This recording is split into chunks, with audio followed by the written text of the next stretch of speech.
चलो बच्चों देखिए, क्वेश्चन आपके सामने है कोनिक सेक्शन पैराबोला जे एडवांस 2024। आइए क्वेश्चन को रीड करें, क्या क्वेश्चन में कहा जा रहा है।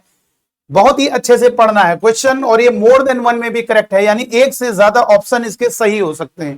क्वेश्चन में कह रहा है लेट A1 B1 C1, बिल्कुल जब पढ़े बिल्कुल खो जाए ताकि आपके दिमाग में दोबारा ना पढ़ना पड़ जाए।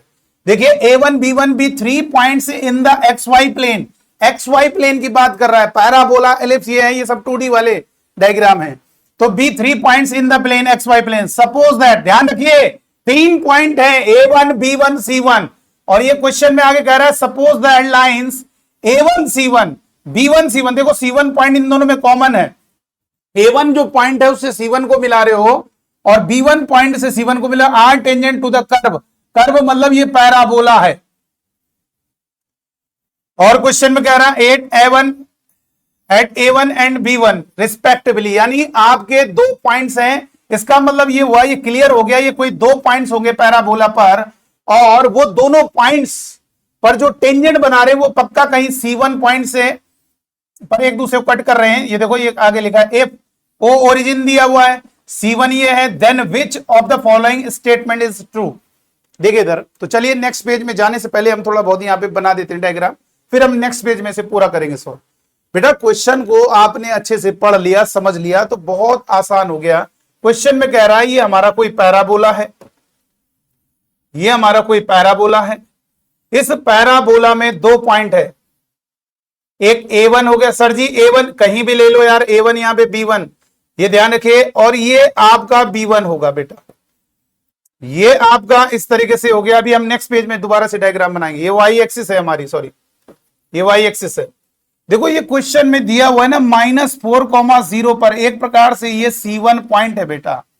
क्वेश्चन को अच्छे से समझ लीजिए कि यहां पर A1 B1 से जब उसने जानकारी दी आपको उस क्वेश्चन में लिखा, तो यहां से कुछ समझ में नहीं आ रहा था पॉइंट, लेकिन जब ये कहा कि A1 C1 और ये B1 C1 ये टेंजेंट है उस कर्व की, किस पैराबोला की, और किस पॉइंट पर, A1 B1 पॉइंट पर, इसका मतलब ये समझ में आ गया भैया A1 C1 हो गया और B1 C1 ये टेंजेंट हो गए, ठीक है, और ये C1 पॉइंट के कोऑर्डिनेट दिए हुए हैं।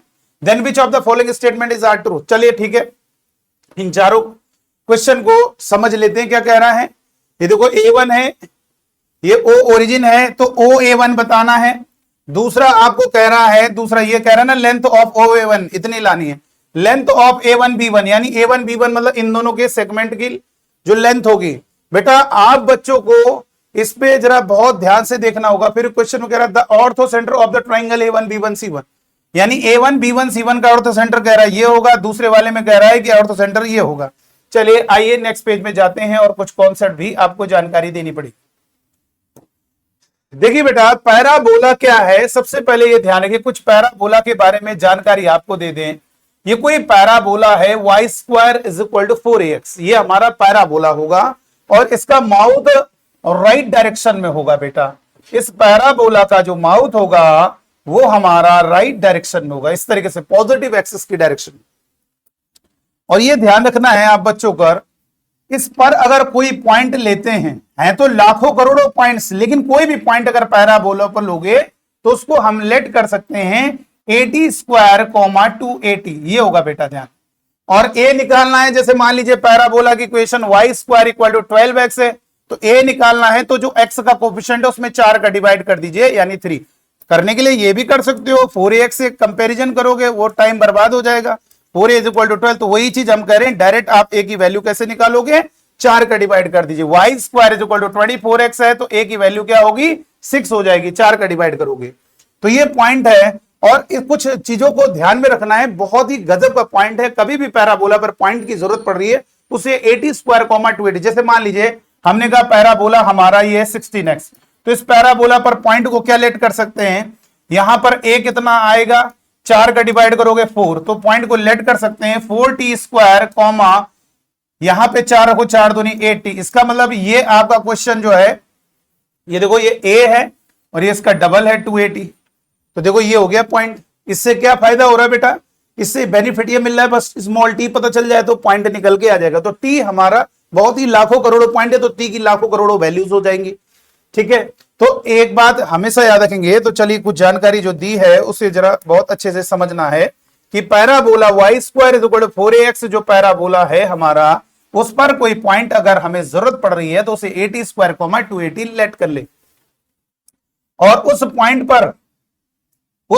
पर जो टेंजेंट की इक्वेशन होगी, यानी जो हमारी टेंजेंट बनेगी बच्चों, जो हमारी टेंजेंट बनेगी, ध्यान दीजिए, ये हमारी जो टेंजेंट बन रही है जो उस पॉइंट पर टच करेगी केवल, ठीक है, ऐसी लाइन जो केवल उस पॉइंट पर टच करे उसी को हम टेंजेंट कहेंगे। इस टेंजेंट की जो इक्वेशन होगी तो सिंपल सा है T Y is equal to x plus, ये आपको डायरेक्ट बता दिया हमने, पहले डिटेल में बता दे कैसे हुआ। देखो इधर कैसे बेटा रूल होता है, कोई भी कोनिक है, पैराबोला, इलिप्स, सर्कल, सबके लिए हेटेरो, हाइपरबोला, कोई भी कोनिक है जिस पर कोई अगर पॉइंट है उसके कोऑर्डिनेट अगर आपको गिवन है तो इसे x1 y1 की तरह फील करो, और उस कर्व के उस पॉइंट पर अगर टेंजेंट की इक्वेशन चाहिए तो सिंपल ये रूल याद रखिए, एक्स स्क्वायर को रिप्लेस करेंगे xx1 से, वाई स्क्वायर को रिप्लेस करेंगे yy1 से, x को रिप्लेस करेंगे x प्लस x1 बाई 2 से, y को रिप्लेस करोगे y प्लस y1 बाई 2 से। तो हमने भी यहां पर यही किया है, हमने क्या किया, वाई स्क्वायर की जगह y का मतलब ये 280 और x यानी 4ax प्लस ये कितना होगा x1 यानी 80 स्क्वायर। तो यहां से कितना होगा आप देख सकते हैं, बहुत ही स्मॉल a से स्मॉल a कैंसिल हो गया बेटा, और ये 2 से ये 2 ये हो गया इस तरीके से। यहां पर क्लियर करो by 2 x plus x1 by 2, और ये फिर ये 2 से 2 भी कैंसिल हो गया, x को रिप्लेस करेंगे ना x प्लस x1 बाई 2 से, तो ये 2 से 2 भी कैंसिल, तो यहां से हो जाएगा t Y is equal to x plus, यहां पर ये पहले 2 से कैंसिल 2, फिर ये 2 80 स्क्वायर, ये होगा बेटा 80 स्क्वायर, ये आपको ये रीड कर लेना है, T Y is equal to x plus 80 square, यानी T Y is equal to, ये मतलब अगर नहीं भी याद करते हो तो पॉइंट मान के निकाल लेना, लेकिन वो टाइम आपका बच जाएगा। यानी आपके पैराबोला के कोई पॉइंट लेना हो, ये मान लेना उस पॉइंट पे टेंजेंट की इक्वेशन चाहिए तो t Y is equal to x plus 80 square आप इस तरीके से लेट करेंगे, ठीक है। तो चलिए आइए अब हम क्वेश्चन को जरा समझ लेते हैं। क्वेश्चन को आपने समझ पढ़ लिया है पूरा, y square is equal to 8x parabola है, ओरिजिन दिया है C1 माइनस 4, और A1 B1 C1 3 पॉइंट्स हैं, लेंथ OA1 पूछ रहा है तो वो भी हम निकाल लेंगे, ठीक है, OA1 की लेंथ निकाल लेंगे। चलो तो यहां पर जरा देखेंगे हमने क्या किया, एक बार पैराबोला बनाया, एक्स एक्सिस वाई एक्सिस, ये हमने एक्स एक्सिस बनाई और ये हमारी वाई एक्सिस है, ये हमारी वाई एक्सिस है, और ये हमारा पैराबोला बन गया, ठीक है। जरा ध्यान दीजिएगा बेटा, ये हम दोबारा से बना लेते हैं, पैराबोला इस तरह से बनेगा, ये हो गया, और इस पर 2 पॉइंट है मेरे बच्चों, इस पर हमने 2 पॉइंट लिए, एक पॉइंट ये लिया और एक पॉइंट ये लिया, ये आपके दोनों पर टेंजेंट आपने ड्रॉ की है, इस तरीके से है, समझ लो इस पॉइंट पे टच कर रहा हो, ठीक है, क्लियर कर लीजिएगा। ये ध्यान रखिए ये -4,0 दिया हुआ क्वेश्चन में, आपको गिवन है इस पॉइंट की कोऑर्डिनेट -4,0 है, इसको उन्होंने C1 नाम दिया है।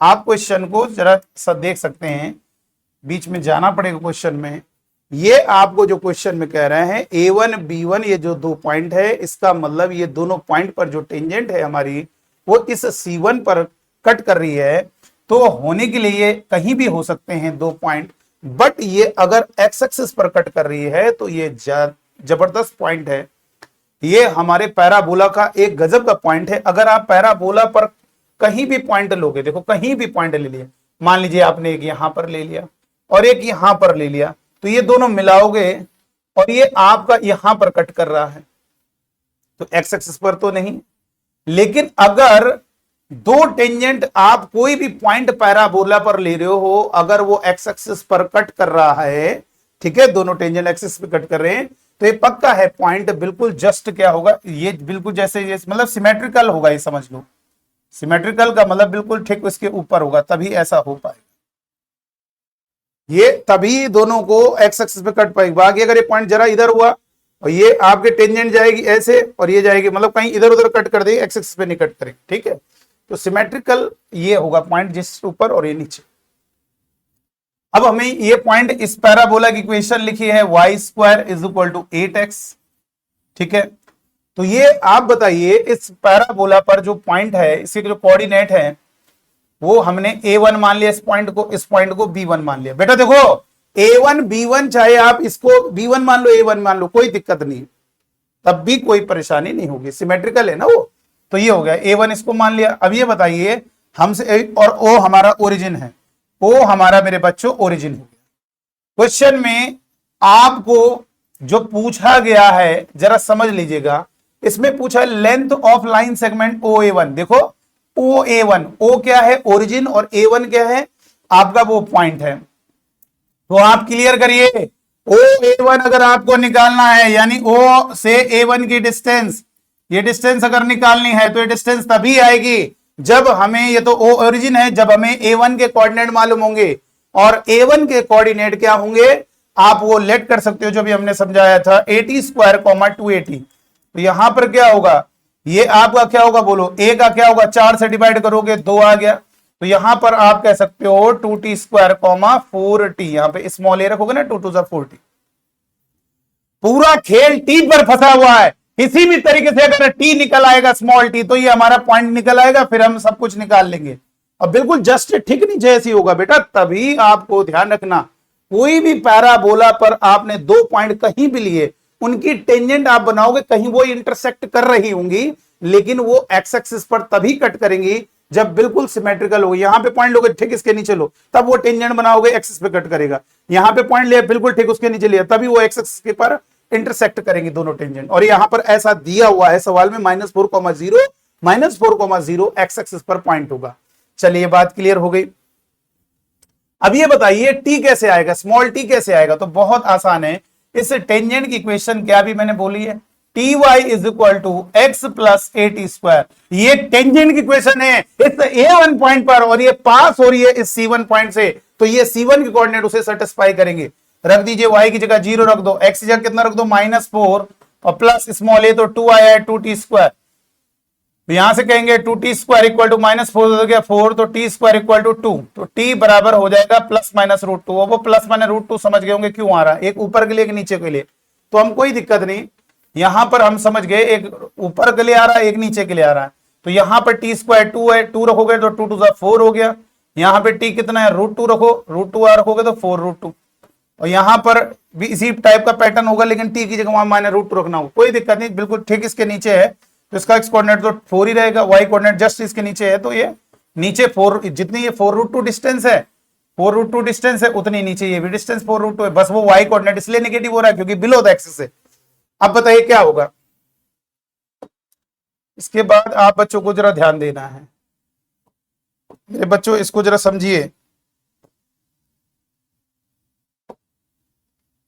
4√2 है, ठीक है। अब ये क्लियर करो बेटा, अब हो गए सारे क्वेश्चन सॉल्व हो गए। कैसे, सबसे पहले OA1 कितना होगा, A1 के कोऑर्डिनेट है भैया ये 4,4√2, तो OA1 कितना होगा, किसी भी पॉइंट से ओरिजिन से डिस्टेंस, किसी भी पॉइंट की ओरिजिन से डिस्टेंस क्या होगी, उसके जो कोऑर्डिनेट है उनके स्क्वायर का समेशन होगा। यानी 16 + 4 का 16, 16 दूनी 32, उसके स्क्वायर का समेशन का अंडर रूट करेंगे। कोई भी पॉइंट है, अगर मैंने कहा उसकी ओरिजिन से डिस्टेंस क्या होगी, तो बहुत इजी है मेरे बच्चों, उसकी ओरिजिन से डिस्टेंस होगी OP कह सकते हो, वो उसके जो कोऑर्डिनेट है उनके स्क्वायर का समेशन हो जाएगा। तो उसके कोऑर्डिनेट के स्क्वायर का समेशन जिसे हम OA1 कहेंगे, और OA1 हमारा हो जाएगा 48। 48 को 16 × 3 लिखोगे यानी 4√3। इसका मतलब आपका पहला ऑप्शन बिल्कुल करेक्ट होगा। अभी आएंगे पूरा, ए ऑप्शन करेक्ट हो गया बेटा। फिर इसके बाद कह रहे हैं length of line segment A1 B1। चलो भाई A1 B1 की लेंथ तो साफ साफ नजर आ रही है, ये A1 पॉइंट है, ठीक उसके नीचे B1 पॉइंट है, और इन दोनों की लेंथ इक्वल है, तो 4√2 में 4√2 ऐड करोगे 8√2 होगा, यानी 8√2 तो आंसर नहीं है। इसका मतलब ये वाला आंसर गलत है। देखो A1 B1 16 दिया है, और ऑर्थो सेंटर, इन दोनों सवालों में ऑर्थो सेंटर बोल रहा है क्या, किसका, A1 B1 C1 ट्राइंगल का, ठीक है। तो ऑर्थो सेंटर पहले वाले में 0,0, दूसरे वाले में 1,0। देखो इधर बेटा, इस ट्राइंगल A1 B1 C1 का ऑर्थो सेंटर क्या होता है? ऑर्थो सेंटर जानते हो ना? ऑर्थो सेंटर का मतलब होता है किसी भी ट्राइंगल की जो वर्टिसेस हैं, उन वर्टिसेस जो परपेंडिकुलर पड़ रहे हैं सामने वाली साइड्स पर, इस वर्टेक्स से, इस तीनों वर्टेक्स से सामने वाली साइड पर परपेंडिकुलर डालेंगे, वो परपेंडिकुलर जहां पर इंटरसेक्ट करेंगे उसी को हम क्या कहेंगे? पॉइंट को ऑर्थो सेंटर कहेंगे, ठीक है। तो हमने क्या किया? ऑर्थो सेंटर निकालने के लिए अब आप दिमाग लगाइए कैसे आएगा। देखो आपने क्या किया, इस वाले वर्टेक्स से इस पे परपेंडिकुलर डाला अदर वाली साइड पे, तो ये क्लियर है कि ये आपकी जो लाइन है, अब जो बची हुई तीनों वर्टेक्स से परपेंडिकुलर, ये इसको जहां पे कट करी, यानी कुल मिला के ये क्लियर हो गया y इक्वल टू 0 लाइन है। इसका मतलब y कोऑर्डिनेट ऑर्थो सेंटर का 0 होगा। हम चाहे तो ऑप्शन से भी कर सकते हैं, लेकिन हम ऑप्शन से नहीं, पूरा निकाल के दिखा दे रहे हैं। हमने मान लिया कि भाई ऑर्थो सेंटर ओ डैश से दिखा रहे हैं, h,0 होगा। मान लीजिए उन्होंने कहा ना 1,0, हमें मालूम नहीं कहां पर होगा, ओ डैश हमने मान लिया h,0, और हमें मालूम है इस वाले पॉइंट का जो स्लोप होगा, इस लाइन का स्लोप और इसका जो स्लोप होगा, उनका प्रोडक्ट -1 हो कह सकते हो, या ये कह सकते हो इसका स्लोप और इसका स्लोप जस्ट रेसिप्रोकल और अपोजिट साइन के होंगे। चलो इसका स्लोप निकाल लेते हैं। इसको इसके कोऑर्डिनेट नीचे लिखो, किसी एक पॉइंट के कोऑर्डिनेट उसके नीचे लिखेंगे, साइन बदल देंगे। भाई किस दो पॉइंट को मिलाने वाली लाइन का अगर स्लोप निकालना है तो आप किसी एक के कोऑर्डिनेट उसके नीचे लिखो, साइन बदल के। इसका स्लोप हो जाएगा, y कोऑर्डिनेट को जोड़ोगे -4√2 डिवाइड में x कोऑर्डिनेट को जोड़ोगे 8, तो ये 2 हो गया। और इसे हम क्या ले सकते हैं? -1/√2। इसका जस्ट उल्टा क्या होगा? √2। यानी इसका स्लोप अगर -1/√2 है तो पक्का है इसका स्लोप √2 होगा, तभी तो उन दोनों का प्रोडक्ट -1 होगा। ये -1/√2 है तो इसका स्लोप √2 के इक्वल कर दो। और इसका स्लोप कैसे आएगा? इस पॉइंट कोऑर्डिनेट ये, इसके कोऑर्डिनेट उसके नीचे लिख दो, -h,0। तो क्या होगा? y कोऑर्डिनेट का समेशन, सॉरी ये देखिए y कोऑर्डिनेट का समेशन, तो ये होगा 4√2 डिवाइड में x कोऑर्डिनेट का समेशन 4 - h, और इसका स्लोप ये इस वाली लाइन का स्लोप है। जब इसका स्लोप -1/√2 है तो भैया उस वाली लाइन का स्लोप √2 होगा, तो इसलिए उस वाली लाइन का स्लोप √2 के इक्वल किया। 4√2 और √2 का दोनों में मल्टीप्लाई होगा, 4√2 -√2h, ये दोनों कैंसिल, तो √2h इधर आएगा 0, तो h इक्वल टू 0। इसका मतलब बिल्कुल सही है, ऑर्थो सेंटर हमारा A1 B1 C1 ट्राइंगल का क्या होगा? 0,0 होगा।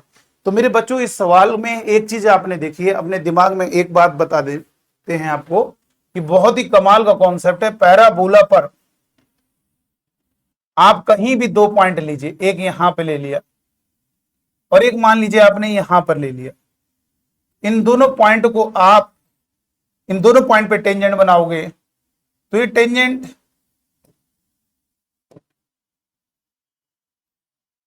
ये देखो, ये दोनों टेंजेंट क्या है? इंटरसेक्ट कर रही है। वो एक्स एक्सिस में नहीं करेंगे, ये एक्सिस में तब कट करेंगे जब बिल्कुल ये बिल्कुल क्या होगा? सिमेट्रिकल होगा, ऊपर बिल्कुल नीचे। तब उन पे जो टेंजेंट बनेंगे वो हर एक टेंजेंट जितने भी पॉइंट यहां पर लोगे वो टेंजेंट आपस में एक्सिस को कट करेंगे। सॉरी ये थोड़ा ग्राफ ही होगा, यहां पर लोगे बिल्कुल जस्ट उसके ठीक नीचे लोगे, बिल्कुल सिमेट्रिकल, तो ये टेंजेंट जो बनाओगे ये सब एक्सिस पे कट करेंगे, ठीक है। y इक्वल टू 0 होता है मेरे बच्चों, y इक्वल टू 0 होता है। y कोऑर्डिनेट 0 का मतलब जब हम पैराबोला पर, ये आपकी डायरेक्शन से बोले, पॉजिटिव एक्सिस की डायरेक्शन से जो पैराबोला होता है उसके जस्ट अपोजिट यानी डबल ऑर्डिनेट के एंड पर अगर हम क्या बनाएंगे? टेंजेंट बनाएंगे, वो टेंजेंट से जाकर हमेशा एक्स एक्सिस पर कट करती है। ये कैसे फील हुआ? इस क्वेश्चन में जो गिवन था, देख सकते हैं इस क्वेश्चन में जो गिवन था, तो इस क्वेश्चन का जो आंसर होगा बेटा, इस क्वेश्चन का जरा आंसर देखेंगे, सॉरी इस क्वेश्चन में जो आंसर है हमारा, देखो यहां पर देखो क्या कह रहा है, ये A1 B1 C1 है। अब ये भैया C1 कॉमन पॉइंट है, इसका मतलब C1 से उस टेंजेंट को मिला रहे हो, B1 से उस टेंजेंट को मिला रहे हो, यानी उनका जो टेंजेंट है वो C1 पॉइंट पे इंटरसेक्ट कर रही है। तो ये देखो, ये दिया हुआ, यहां से पता चला वो जो C1 है वो इस टाइप का है। इसका मतलब ये हुआ कि वो जो डबल ऑर्डिनेट है यहां पर होंगे वो दोनों पॉइंट, तभी वो जो टेंजेंट होगी इंटरसेक्ट करेंगे किस पर? एक्स एक्सिस पर, ठीक है। इस कॉन्सेप्ट को अच्छे से क्लियर करिए। तो यहां से आंसर हमारा ए पार्ट क्लियर है, 4√3 आ रहा है, ये गलत है और ये वाला सही है। तो इसके 2 आंसर हो गए, ए एंड सी। तो चलिए आज की वीडियो में इतना ही रहेगा। Thank you.